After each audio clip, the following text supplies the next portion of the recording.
Cube.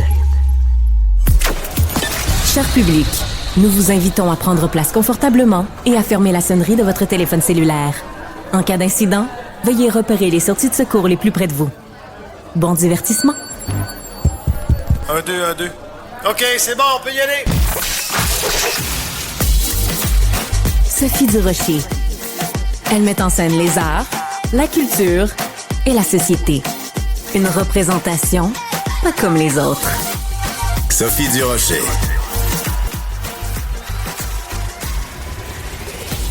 Bonjour tout le monde, j'espère que vous allez bien, j'espère que vous avez passé un long week-end aussi merveilleux que le mien, rempli d'amour, de bonne humeur, de joie et de délices, et que ça fait du bien une journée de congé. Le seul problème, c'est que quand on revient le mardi, on a l'impression qu'on est un lundi. Puis là, on est le lundi soir, puis on se dit, mon Dieu, on a l'impression d'être un dimanche, on est complètement mélangé, mais je vous avoue que ça a quand même fait du bien. Un plaisir immense de vous retrouver et un plaisir immense aussi de commencer l'émission avec mon premier invité, qui est lui-même animateur de radio. Pierre Pagé, bonjour. Salut Sophie. C'est un plaisir aujourd'hui de traverser les ponts de la concurrence commerciale entre les stations, parce qu'en fait, ça n'est pas à titre, évidemment, d'animateur de radio que tu es avec moi aujourd'hui, même si on salue tous tes collègues à Énergie, c'est que il y a 2 jours, en fait, oui, c'est ça à peu près, il y a 2 jours, sur ta page Facebook, tu as souligné le fait que ça faisait 2 ans que tu avais eu un diagnostic de cancer de la prostate. Pourquoi c'était important pour toi, Pierre, de partager ça à nouveau avec tes amis Facebook et en fait la planète entière? Ben regarde, c'est pas compliqué, Sophie. Ce qui est arrivé, c'est que j'ai eu la semaine dernière, pas plus tard que lundi de la semaine dernière, une rencontre avec Dr Saad au CHUM. Et Richard doit savoir ce que je parle et plusieurs d'entre vous également.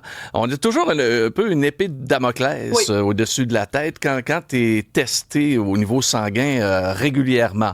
Et les résultats de la semaine dernière étaient magnifiques. Tout est, en tout cas pour l'instant, là, tout est résorbé. Tout est résorbé. Tout Donc, est résorbé. Au moment où on se parle, tu n'as plus, 20 mai 2025, tu peux dire que tu n'as plus de traces de cancer. Actuellement, j'en ai pas. Dans ton corps. Actuellement, j'en ai pas. Par contre, toi, tu as eu un parcours du combattant beaucoup plus difficile que certaines personnes. Je peux comparer, mettons, avec Richard. Au bout de 3 mois, il a eu un test sanguin qui a montré, lui, qu'il n'avait pas de récidive, que tout était beau. Toi, ces 2 dernières années ont été marquées de haut et de bas, Pierre. Oui, absolument. Ben, il y a eu, tout d'abord, je pense que tout le monde se souvient, ou à peu près, de la publicité qu'il y avait à la télévision, à un moment donné, où les gens reçoivent un verdict du cancer et tu les vois reculer, mais même basculer sur leur chaise. Donc, ça, j'ai eu ça le 18 ou le 18 mai 2023. Après ça, il a fallu faire rapidement, puisque mon grade n'était pas de grade 1 ou 2, on était déjà à grade 3. Ouch. Et il y avait également... donc, il a fallu procéder à l'opération assez rapidement. Est-ce que dès le départ, vous saviez qu'il y avait des métastases ou pas? Non, c'est quand on a opéré, on a vu qu'il y avait eu un débordement, ce qu'on appelle, et qu'il a fallu retirer à ce moment-là autre chose près de la prostate, les ganglions. Il a fallu retirer un ganglion parce que c'était rendu à l'intérieur. Donc, il y avait épanchement. Oui. Et puis, par la suite, on a fait un suivi. Il y a eu tout d'abord la réhabilitation. C'est pas simple. Ce n'est pas simple, mais moi, je suis un peu militaire dans mon approche. T'es discipliné? Moi, je suis extrêmement discipliné. Et puis, quand on me dit... moi, j'aurais fait un excellent soldat. Va-t'en à droite, je vais aller à droite, puis alors, je vais aller faire... Le caporal médecin te disait, fais tes exercices, fais ci, tout fais ça. J'avais donc quelqu'un du CHUM qui m'a suivi là-dessus, qui m'a fait un plan de réhabilitation, et quelques semaines après, là, à peine, là, j'étais en train de reprendre l'entraînement et de suivre le plan de réhabilitation, ce qui m'a beaucoup aidé, particulièrement au niveau urinaire et tout ça. J'ai refait ma musculation dans le bas du corps. Et puis, après ça, la vie s'est continuée, mais on a continué à faire des tests. Et l'été dernier, là, il y a eu une récidive. Et c'est là que là, ça a fait encore, au niveau mental, ça a fait plus mal. Parce que quand tu te fais enlever toute la prostate. C'est pire que le verdict? que le diagnostic... Le deuxième, oui. Autant pour ma compagne aussi, parce qu'on pensait qu'on était correct, là, tu sais. Ouais. Et non, c'est certes pire, parce que là, on t'annonce que, bon, il faut faire d'autres choses. Bon, c'était une carte qu'on avait, parce que moi, j'ai eu l'ablation complète de la prostate, mais c'était pour avoir une carte que je pouvais jouer au cas où qu'il y ait un épanchement, qu'il y ait des complications. Et c'est là qu'on a ressorti cette carte-là, qu'on a fait un 6 mois d'hormonothérapie et également 33 traitements de radiothérapie. Fait que j'ai passé l'été à l'hôpital, puis l'été d'avant aussi. Ça fait que là, j'étais très content la semaine dernière quand j'ai su que, bon, ben cet été, je vais faire mes petites prises de sang normales de suivi, là, mais pas de radiothérapie à faire et surtout pas d'hormonothérapie. Beaucoup de respect pour les dames, d'ailleurs, qui ont la ménopause, parce que ça donne des méchantes chaleurs. L'hormonothérapie, là, c'est ce que j'ai... Moi, dans tous les traitements, les choses que j'ai eues, bon, OK, l'ablation, c'est tel que tel, c'est sûr, tu te fais ouvrir. Mais l'hormonothérapie, je m'attendais pas à avoir des chaleurs comme ça là régulièrement, mais ça semble avoir porté un coup de grâce, souhaitons-le, là, pour plusieurs années là, à ce que j'avais. Mais c'est particulier et je te rends hommage, Pierre, parce que on sait que les gars, en général, parlent peu. Mm-hmm. Pour ne pas dire ne parlent pas du tout. Et le fait que toi, à mon micro, puis évidemment, pas juste à mon micro, mais à plusieurs reprises, que t'aies pris la parole, t'es un des ambassadeurs de Procure aussi, chaque fois qu'un de vous prend la parole et parle, il y a des gens qui vous écoutent, il y a des gars qui vous écoutent, il y a des gars qui vous voient et qui se disent... Ben, je vais aller me faire tester. Ou alors, j'arrête d'avoir peur de ça, puis j'y vais. Oui, puis je vais demander votre test PSA, la prise de sang. Là. C'est ce qui... Parce que mon médecin, Charles Landry, a été extraordinaire. J'avais eu le toucher rectal. Ouais. Et à ce moment-là, il m'avait dit, c'est beau, mais il dit, je sens un petit quelque chose. Il dit, on va aller plus loin, on va faire une prise de sang. Heureusement qu'il a dit ça. Heureusement qu'il a dit ça. Ouais. Ça fait que lorsque j'entends ou que je lis certaines personnes qui disent que le test PSA, c'est n'importe quoi, ça donne pas le résultat des résultats fiables. Ben, je vous le dis, moi, que dans mon cas, si j'avais pas eu ça, bon, ça fait 2 ans, ben, je serais plus là. Tu serais plus là. Ben, tout simplement. Tu fais référence peut-être, bon, il y a eu un article dont on a beaucoup entendu parler, Isabelle Haché dans la presse, en tout respect, elle en avait parlé avec son médecin, puis elle a dit, est-ce que je devrais dire à mon chum, puis tout ça. Donc, ça a créé toute une controverse parce que il y a comme des messages contradictoires. Il y a des gens qui nous disent, oui, faites-vous tester. Et il y a des gens qui disent, faites-vous tester seulement si vous avez des symptômes. Mais Richard avait pas de symptômes. Ben, les symptômes, c'est quoi? Écoutez, à un moment donné, je m'en vais à la place des arts et ma blonde est vraiment, vraiment attentive, vraiment extraordinaire. Je m'en vais à la place des arts, on s'en va voir Steve Hackett. Ouais. Un excellent show, c'était effrayant. On écoute notre spectacle, tout ça. Et à la fin, je m'en vais à la salle de bain. Et moi, je le remarquais que quand j'allais uriner, c'était beaucoup plus long. Mais là, c'était long, là. C'était long à venir. Ça ne finissait plus. Là, ma blonde a dit, non, elle dit, il y a quelque chose qui se passe. Hein.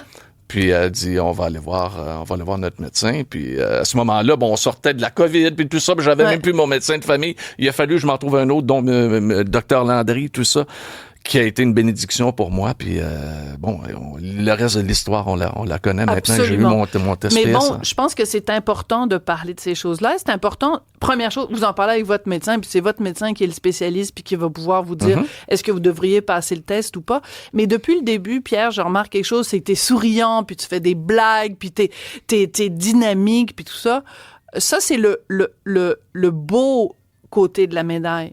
Mais je veux que tu me parles du côté sombre. Je veux que tu me parles aussi des moments où tu as pleuré, des moments où tu as trouvé ça difficile, des moments où tu as dit je m'en sortirai pas, parce qu'il y en a des moments comme ça aussi qu'on traverse. Si tu es à l'aise d'en parler. Oui, il n'y a pas de problème. Je pense que tous les gars qui nous regardent aujourd'hui, qui nous écoutent, c'est au niveau de la virilité.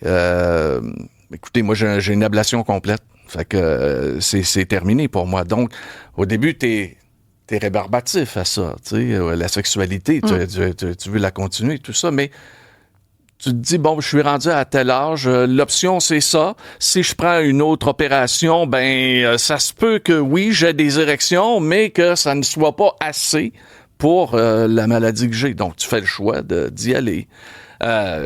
Et je pense que les gestes, il faut les poser. Il faut pas minimiser.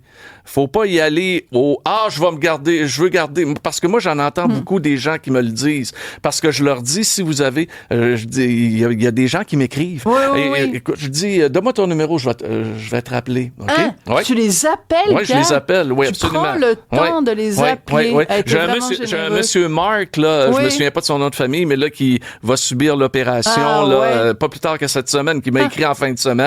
J'ai dit, aussitôt que tu as besoin, j'ai dit, recommunique avec moi. Et puis, mais ce que je veux en venir à dire, c'est que les gars, on a une fixation sur la chose sexuelle. Et des fois, je pense que ça met un frein aux gars d'aller se faire tester et de procéder là, pour aller faire vérifier la prostate. Premièrement, le test de prostate, ça fait pas mal. Ça prend 2 secondes. C'est fait, là. Puis, le test sanguin... Essayez d'accoucher, voir, vous allez voir. Je sais pas, elle n'est pas faite, mais ça fait mal. Ouais. Mais quoi qu'il en soit, moi, c'est surtout ça que je remarque. C'est que mon Dieu, que les gars ont peur ils ont peur de plus bander, là. Tu sais, écoutez, moi, j'aime mieux être comme je suis actuellement, en pleine santé, là, en pleine forme. Je m'entraîne à tous les jours. Je fais de la radio à tous les jours. Et t'es là. J'ai ma vie. T'es là. Ah, je suis là, puis je suis avec ma blonde, puis je suis avec mes animaux, notre fils. Regarde, on est là. Au lieu d'être tout croche, puis d'être en fin de vie. Bon, ben là, regarde. Voilà, c'est ça. On va tous y arriver à la fin de vie, mais on retarde le plus tard possible. Je t'écoute parler, Pierre, puis tu nous racontes que quand il y a des gens qui t'écrivent, tu les appelles. Cette solidarité-là entre les gars, je l'ai vécu à 2 reprises en regardant Richard évoluer dans le monde du cancer de la prostate. À un moment donné, au lancement de Procure, et tu étais là, Pierre, et je t'en remercie. Et à un autre moment aussi, un événement de levée de fonds de Procure, et c'était rempli de gars qui se parlaient entre eux. Il y avait des politiciens, il y avait plein de monde qui se parlait, des gars qui l'avaient eu. Et je me disais, mon Dieu, des gars qui se parlent, des gars solidaires, des gars, c'est comme si vous avez fait la guerre du Vietnam, puis vous êtes des vétérans.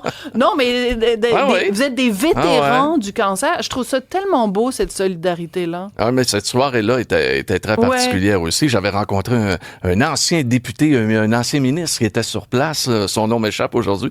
Mais j'avais fait un saut, puis il y avait plein de monde. Puis là, c'est là que tu t'aperçois que c'est toutes les couches de la société qui sont touchés par ça.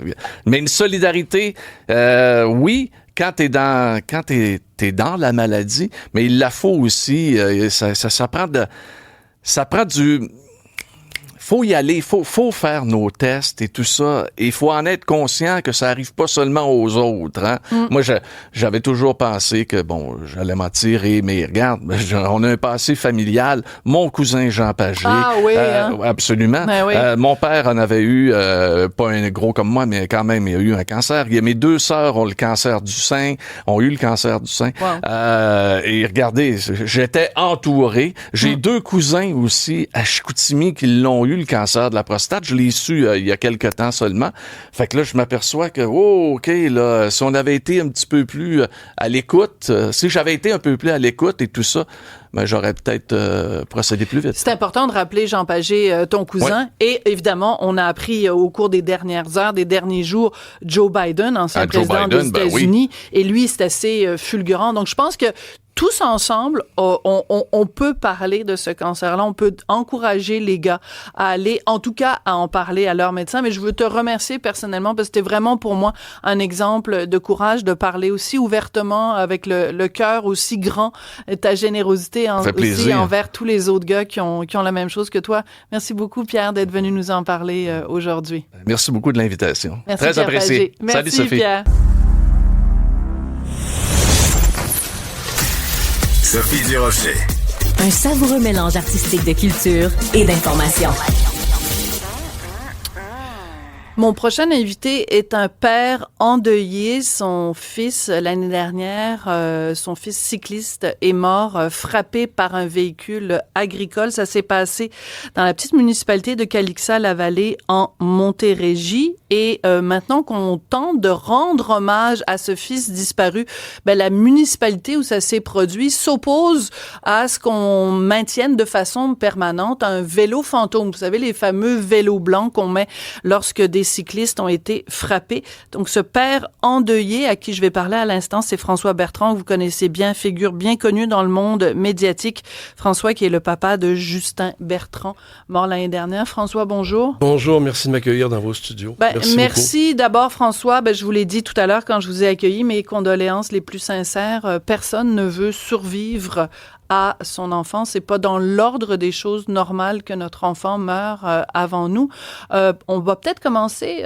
François, il était qui, Justin? Alors, Justin avait 30 ans. C'était mon fils unique. Il était passionné de 3 choses: le sport, la philanthropie, la famille. Justin était quelqu'un de jovial, grégaire, qui avait travaillé dans toutes sortes de milieux. À 14 ans, chez Tim Hortons. Après ça, chez Starbucks.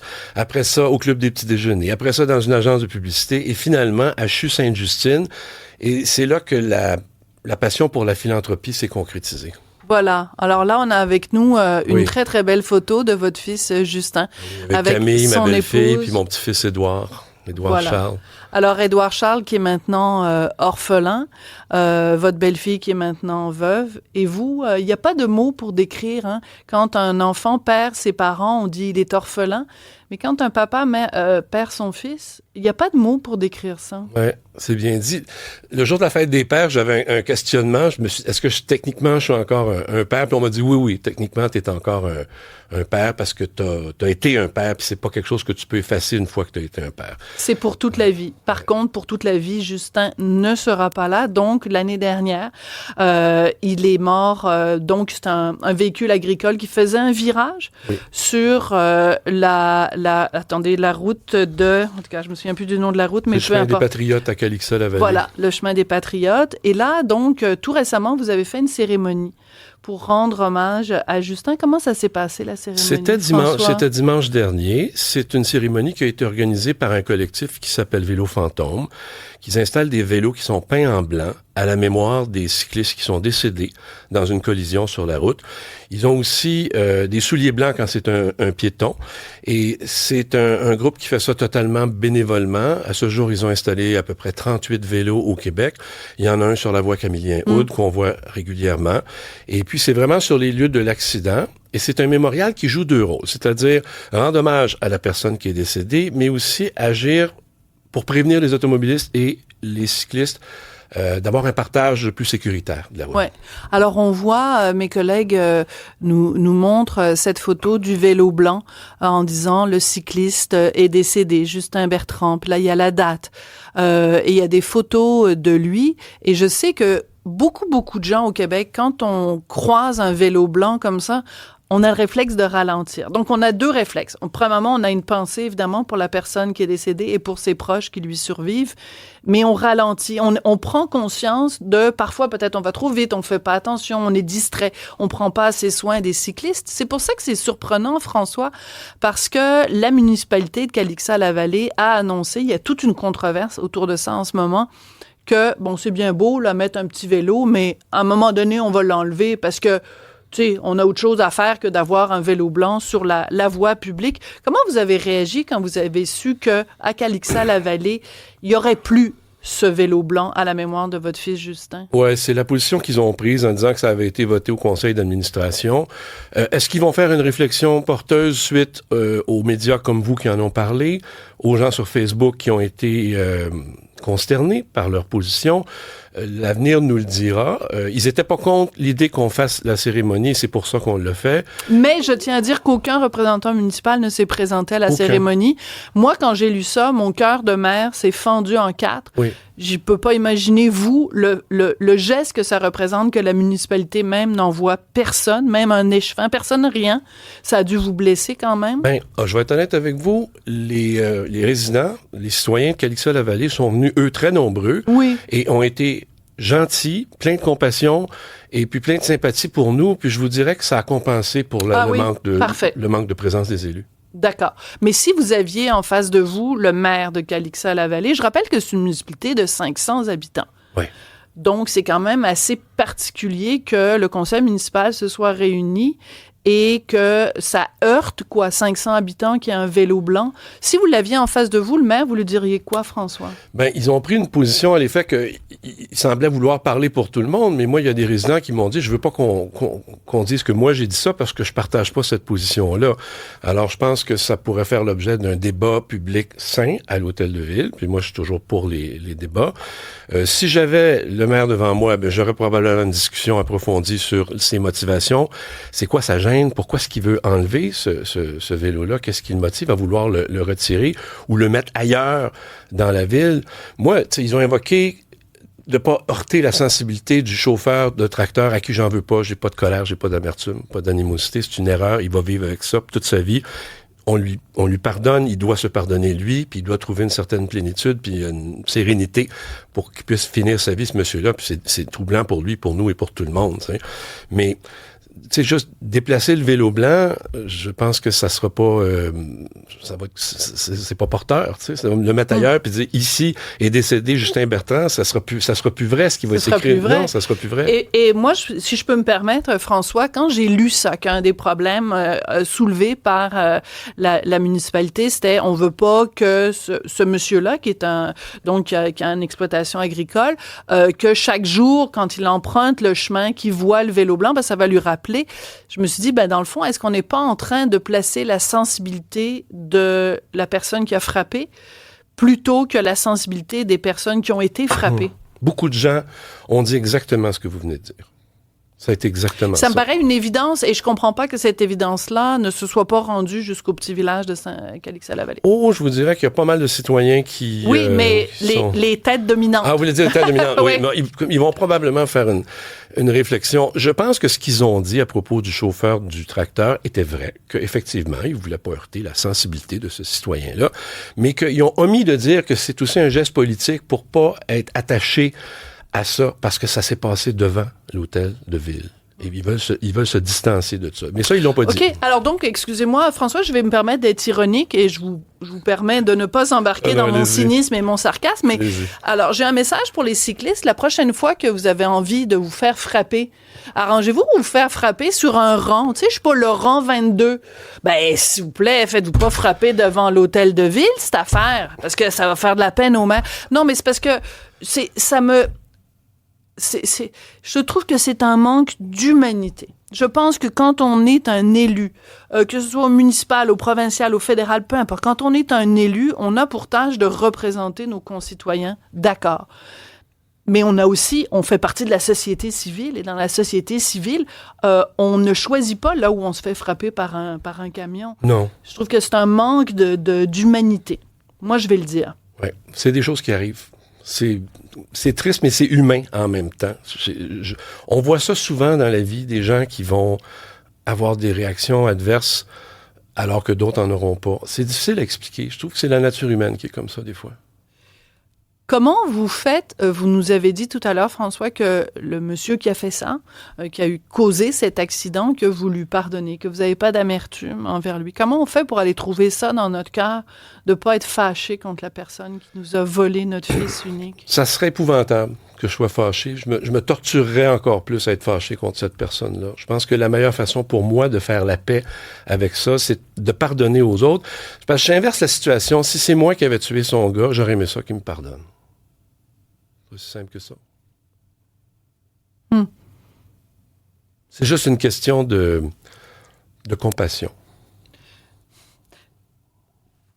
Je comprends, mais si quelqu'un frappait mon fils, je suis pas sûre que ma première réaction serait de me dire je vais me mettre je vais inverser les rôles. Je pense que ça s'est peut-être pas produit le premier jour. Non, c'est pas venu le premier jour, ça a pris du temps. Ouais. Ça prend du temps. C'est le deuil. Le deuil, là, c'est comme quand on te montre la photo plate de l'accident, puis là, de temps en temps, ça s'en va, puis de temps en temps, ça revient. Et on a la chance, nous, d'être entourés d'une très, très bonne famille et de très bons amis qui ont été d'un support émotif que je peux même pas décrire leur générosité, leur engagement et puis ce qu'ils nous ont fait du bien. Et maintenant, je comprends que quand quelqu'un vient te voir et te souhaite ses sympathies, ses condoléances, que ça fait du bien. Il faut jamais estimer le bien que ça va faire à quelqu'un qui vit le deuil, parce que d'une façon ou d'une autre, on va tous vivre un deuil dans nos familles, nos amis, on a tous des gens qu'on aime qui finissent par mourir. On a tous une date d'expiration sur cette terre-là, donc il faut pas se gêner pour exprimer nos sympathies puis notre deuil. Puis c'est pas évident pour tous les humains de faire ça. Il y en a qui sont maladroits, mal à l'aise, qui m'appellent après pour me dire j'ai pas pu venir à l'enterrement parce que c'est trop dur. Puis moi je comprends ça, c'est des réactions humaines. Mais les gens qui viennent puis qui disent mes sympathies, mes condoléances. Ça fait du bien. Puis mon conseil, c'est de dire, hésitez jamais à dire ça à quelqu'un qui est en deuil. Ça va l'aider. Ça va l'aider à passer. C'est une question de reconnaissance de la peine d'une autre personne, je pense. Votre petit-fils s'appelle Édouard Charles. Oui. Est-ce qu'il a conscience de tout ça? Qu'est-ce qu'il comprend? Qu'est-ce qu'il comprend pas? Parce qu'il avait 10 mois au moment de l'accident. Au moment de l'accident, non. Mais maintenant, à 2 ans, dimanche dernier, Édouard était très sage, il est allé remettre une rose sur le bord du vélo. Il comprenait qu'il y avait quelque chose qui allait pas. C'est clair. Mais bon, Édouard est un enfant absolument adorable. Je vais avoir le plaisir d'aller le chercher tantôt à la garderie. J'ai préparé son souper. C'est un foodie.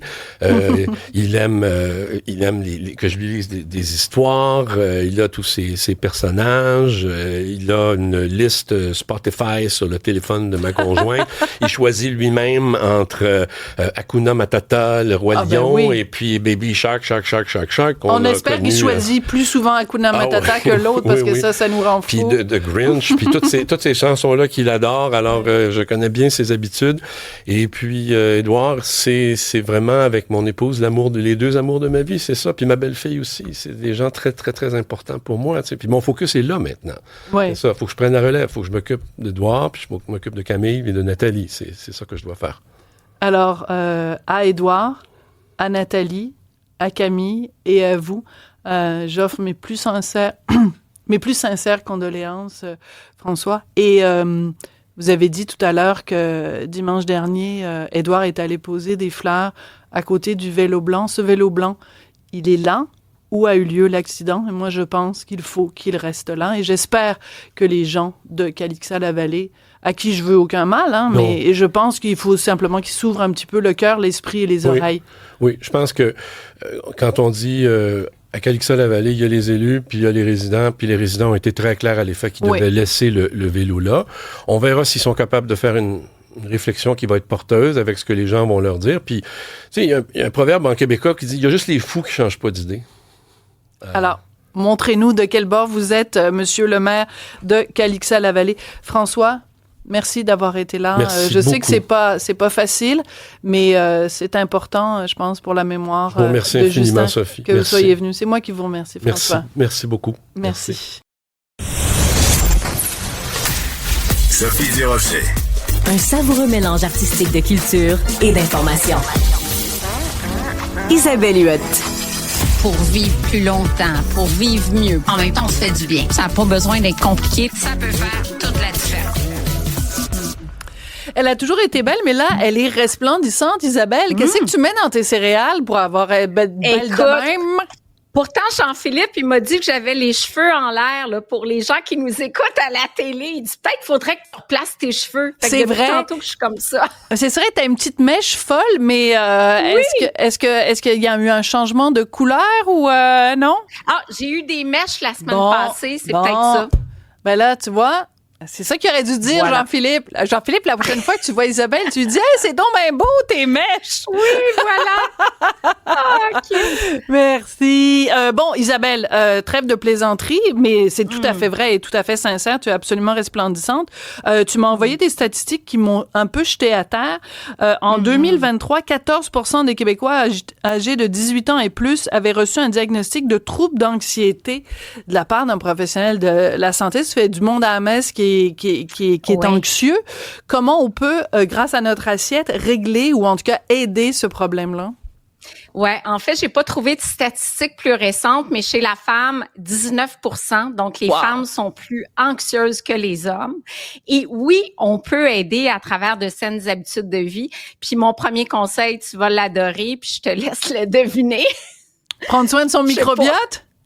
Ben voilà, puis c'est clair parce que quand on étudie le microbiote des gens qui ont un diagnostic de trouble anxieux, puis il y en a beaucoup plus qui souffrent d'anxiété qui n'ont pas nécessairement le diagnostic, ben on constate une dysbiose intestinale, donc moins de bons micro-organismes de type lactobacillus, bifidobactéries, plus de mauvais micro-organismes. Donc on a déjà un débalancement de ce côté-là, on a moins de variété, on sait que la variété est gage d'équilibre aussi.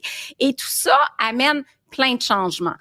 Inflammation. Donc, qui dit inflammation de bas grade, quand on s'attarde sur la santé mentale, que ce soit la dépression ou encore l'anxiété, on regarde beaucoup un phénomène qu'on appelle neuroinflammation. Donc, l'inflammation au niveau du cerveau est associée à la dépression puis aussi à l'anxiété. Et on dit que l'intestin, c'est le deuxième cerveau parce que l'intestin communique par le nerf vague. C'est bidirectionnel, donc dans les deux sens. Donc, l'intestin qui est en dysbiose, déséquilibré, amène des problèmes de santé mentale et l'inverse. Si on est stressé, on peut, à l'inverse, avoir des problèmes intestinaux. Puis on l'a vu, si on a un événement qui est stressant, il y en a plusieurs qui peuvent avoir une diarrhée, qui sont pas bien, qui ont mal au ventre. Donc, c'est vraiment, vraiment dans les deux sens. Et puis, quand on étudie les souris, puis on transplante le microbiote d'un rat, par exemple, d'une souris qui est anxieuse à une souris qui est pas anxieuse, ben la souris devient anxieuse à son tour. Ben voyons donc. Donc il faut faire attention. Absolument. Alors la question se pose, comment améliore-t-on notre microbiote? Premier conseil, les probiotiques, ces bons micro-organismes qui, en quantité suffisante, vont avoir un impact du point de vue de l'intestin. Et quels sont-ils? Il y a, entre autres, dans le guide clinique des probiotiques vendus au Canada, il y a un probiotique que c'est reconnu, c'est inscrit même sur la bouteille, peut aider à soulager l'anxiété. Et ça, c'est vraiment à travers la communication cerveau-intestin, les souches de bactéries ciblées, Lactobacillus helveticus, Bifidobactéries longum. Allez voir le guide clinique des probiotiques. Ben oui. C'est toujours mon outil de référence. Parce que oui, puis c'est indépendant de l'industrie. Donc, ce sont des experts qui ont épluché la littérature, qui ont fait ce guide-là. Fait qu'il n'y a pas eu de lobbying de l'industrie. Je comprends, c'est important. C'est important de le mentionner. Par contre, j'imagine que les conseils habituels que tu nous dis sont aussi récurrents. Donc, évidemment, une alimentation ou méditerranéenne ou végétarienne. Mais là, tu me surprends parce que tu me parles aussi de manger de l'ail, des oignons et des poireaux. Hey, j'aime tellement ça. C'est trois affaires que j'adore. Et quel rôle joue-t-il l'ail, l'oignon et le poireau, mes trois nouveaux meilleurs amis? Ouais, super, mais j'ajouterais l'asperge parce que l'asperge du Québec est sortie sur nos étals. Ben oui. Hey, il faut en profiter. Et l'asperge, le poireau, l'ail, l'oignon contiennent des prébiotiques. Donc, ce sont des fibres, la nourriture préférée des probiotiques, qui vont augmenter la croissance et ou l'activité des probiotiques dans l'intestin. Fait que si on ne prend pas de probiotiques et que je mange énormément de ces légumes-là, topinambour également, mais moins fréquent dans notre alimentation, ça va stimuler la croissance des bifidobactéries. Et quand on regarde les gens qui ont troubles anxieux généralisés, ils ont moins de bifidobactéries dans l'intestin. Donc, le fait d'intégrer des asperges, par exemple, il y a la banane qui apporte des prébiotiques également. Ça peut faire en sorte que, il y a une croissance des bifidobactéries naturellement sans prendre de suppléments nécessairement. D'accord. Mais j'imagine que si on prend plus de ces aliments-là et qu'en plus on prend des probiotiques, si on prend les pré et les pros, ben là, on est en business. Ouais, c'est ce qu'on appelle des symbiotiques, donc des pré et des pros ensemble. Puis là, la science est en ébullition. On a fait à peu près 20 chroniques sur 50 ensemble là-dessus.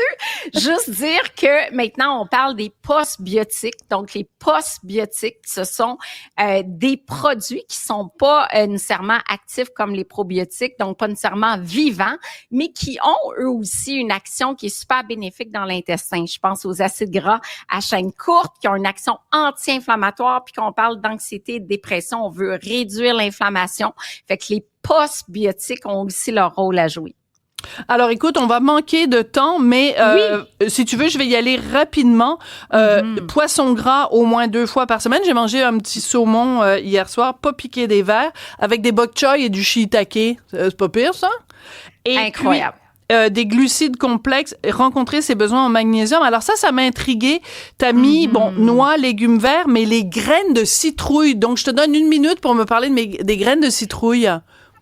Hyper intéressantes, les graines de citrouille, parce qu'on a davantage de magnésium. Puis là, j'ai une belle étude parce que souvent, les gens anxieux dorment mal. Puis il y a une étude où justement, on a pris ça, c'était sous forme de supplément, mais un supplément de magnésium contre placebo. Et les gens se sont endormis avec le supplément 17 minutes plus tôt.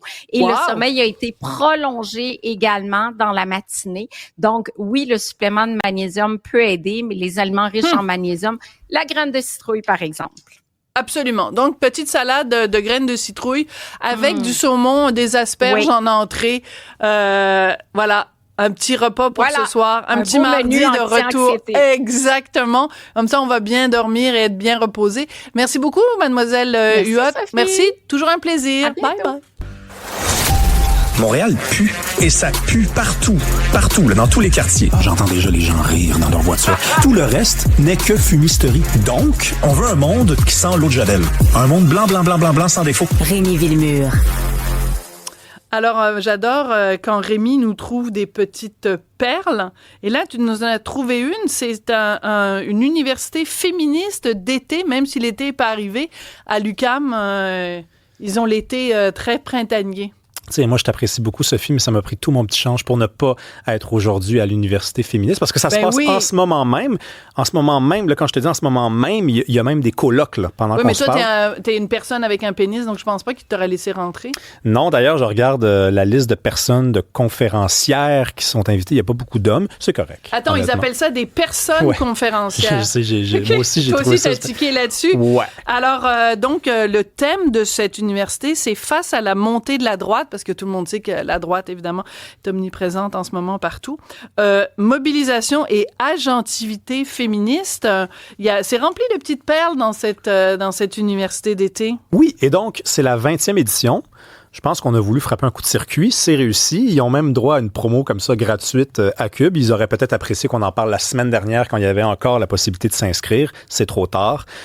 Bon. Le malheur, il faut s'y habituer quand même quand il est dans notre vie. Mais écoute, moi, le malaise que j'ai avec ça, parce que je vais aller droit au but, là, c'est toujours l'espèce de frontière un peu bizarre entre la science et le militantisme. Oui, tout à fait. Parce que qu'on soit féministe, j'en ai pas de problème avec ça, sincèrement. Là. Qu'on soit, par exemple, contre la montée des droites, j'en ai pas de problème non plus avec ça, c'est correct. Bon, après, ça serait le fun de remarquer qu'il y avait quand même la gauche omnipotente et corpulente dans les dernières années, mais ça, évidemment, on ne le fait pas de leur côté. Mais surtout, ce qui est amusant, c'est qu'ils dénoncent le patriarcat, mais seulement une sorte de patriarcat. Évidemment, ils vont jamais dénoncer un patriarcat religieux. Par contre, alors voilà, c'est tout ce que j'avais à dire sur le sujet. Donc, la science, quand vous êtes à l'Université Laval, en l'occurrence, que vous faites de la recherche, que vous êtes un professeur... Ah, c'est à l'Université Laval. Pourquoi j'avais compris que c'était à l'UQAM? Non, à l'Université Laval, pardon. Non, qui a une meilleure réputation pourtant quand même. Oui, tout à fait. Mais bon, l'Université Laval, qui est une institution du savoir, là, que je le répète, il y a des chercheurs, il y a des candidats au doctorat, il y a des professeurs.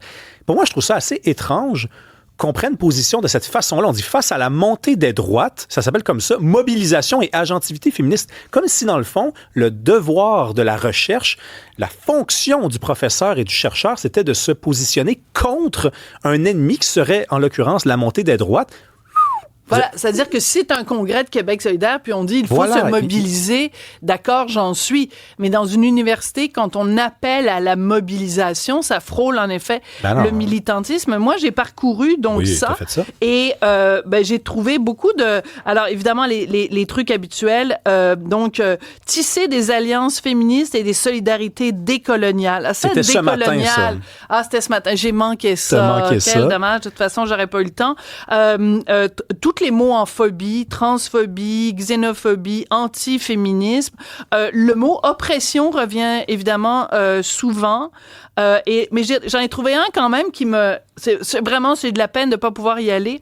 L'accaparement de l'eau et la performativité genrée dans la zone du lac de Guiers au Sénégal, une violence lente. Je ne nie pas qu'il y ait en effet peut-être un problème au Sénégal près du lac machin chose, mais vraiment oui. Une violence lente en plus. Des fois, c'est tout est dans la... C'est poétique, au moins. Oui. Au moins, c'est poétique. Tu dis une violence lente. Toi et moi, on est amateurs de poésie, mais les amateurs de poésie sont ici servis. C'est une violence lente, pour ne pas dire une violence qui ne nous affecte pas. On parle quand même de l'eau au Sénégal. Je veux dire, savez-vous, les amis, la vie est suffisamment difficile. Vous n'êtes pas obligés de ressentir la douleur de la violence de l'eau au Sénégal. Sincèrement, là, vous n'êtes pas obligé de porter ça sur vos épaules. Personne ne vous l'a jamais demandé. Mais surtout que c'est l'université féministe d'été, donc on se demande quel est le rapport entre le lac et le féminisme, mais sûrement qu'il y en a un. Il doit y avoir... Et ce que je t'ai dit, Sophie, puis là, écoute, j'allais même l'oublier, le scandale, c'est pas que ça se passe uniquement dans une université, parce que ça, évidemment, c'est un scandale en soi. Le scandale, et roulement de tambour, c'est que les participants à ce colloque-là se voient crédités. Ben oui. Ils ont des crédits. Donc là, vous suivez ça, vous payez des frais de scolarité pour cette semaine qui s'annonce passionnante et qui est déjà en cours. Et en plus, vous aurez droit à 3 crédits comme ça à votre, à votre bac ou à votre maîtrise si c'est un cours que vous suivez. Mais c'est incroyable. Donc là, vraiment, la frontière entre la science et le militantisme, elle est transgressée, mais de façon vraiment assumée totalement. Là, on est dans l'idéologie, puis c'est la montée des droites. Venez, assistez, prenez votre mal en patience et infectez, vous serez crédité pour ça. Mais il y a un gros problème. Il y a un gros problème à ce moment-là. Parce que si c'est un cours, ça, d'université, est-ce qu'on peut parler de la montée des gauches, par exemple? Du wokisme, par exemple? Qu'est-ce que je viens de dire? Ah, franchement. Mais c'est parce que c'est ça mon problème avec moi, c'est que je suis tellement naïf. Mais oui, je tombe toujours dans le piège. Mais oui, tout le temps, puis t'es monomaniaque, c'est pas bien. C'est intéressant de voir que une des activités en présentiel, ça va être une analyse d'une controverse médiatique, l'heure du compte drague au Québec. D'ailleurs, c'est un homme, je remarque, enfin, je veux pas présumer de son identité de genre, mais il s'appelle Christopher, qui est un chercheur postdoctoral à l'Université Concordia. J'aimerais rappeler quand même qu'un drague, c'est un homme qui se déguise en femme en ayant recours à tous les stéréotypes. D'ailleurs, c'est la définition qu'en donne le petit Robert, parce que le mot drague fait son entrée dans le dictionnaire.